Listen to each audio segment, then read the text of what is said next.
Bonjour tout le monde et bienvenue aux ateliers Quilté Coton. Je me présente Annie Senneville et aujourd'hui je vais vous parler du Magic Pressing Mat. C'est un produit qui a été conçu, c'est de la laine, 100% laine. C'est un produit qui a été conçu pour faire du pressage spécifiquement destiné aux courtes pointières. Donc, les formats qu'on retrouve, on peut avoir le Mini Pressing Mat 9 par 12. L'original Pressing Mat qui est 12 par 18 et le Quilter's Pressing Mat qui est le 14 par 14. Aujourd'hui, vous voyez l'épaisseur, je peux vous montrer, c'est à peu près un demi-pouce d'épais. C'est effectivement isolant comme matériau et je l'adore pour presser mes valeurs de couture. Vous voyez, j'ai fait une étoile ici. J'ai plusieurs coutures qui se rendent encore dans son centre et je veux un résultat parfaitement plat. Donc, je vais m'en servir pour mes blocs qui sont complexes. Je vais également m'en servir pour les broderies. Je fais des broderies avec mon entoilage stabilisant. Celui-ci, j'ai utilisé du déchirable. Ça reste un peu fripé. Donc, on va faire un pressage particulier pour les broderies.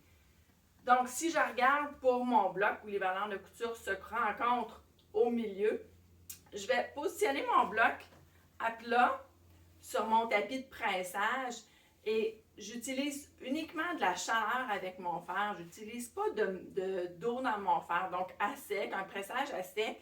Et puis, ce que ça va avoir pour effet, c'est que ça va me donner une forme parfaitement plate. Les valeurs de couture vont rentrer dans mon tapis de laine. La laine, c'est un isolant naturel. Donc, elle va aller chercher la chaleur, puis elle va permettre à mon tissu d'être parfaitement plat. Donc, j'y vais avec mon fer à repasser. Et évidemment, quand je travaille avec du 100% coton, donc il n'y a pas de problème, je peux faire une pression sur mon tissu sans avoir peur de le briser. C'est sûr que dans ce cas-ci, je vais faire une pression vers le bas.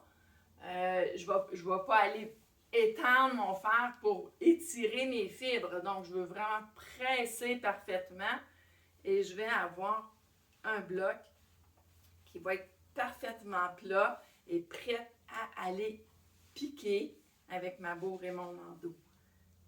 Alors, pour un bloc, je vais travailler le beau côté par-dessus.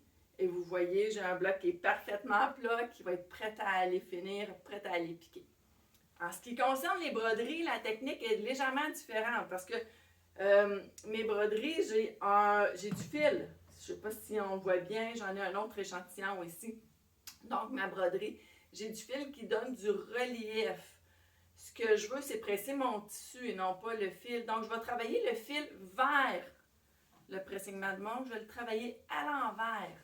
Le beau côté sur le dessus de ma surface de laine. Et ensuite de ça, je vais appliquer ma pression toujours vers le bas. Donc, la chaleur de mon fer va être transposée à ma laine. Et puis, ça va me donner une broderie qui va être parfaitement plane, qui va enlever toutes les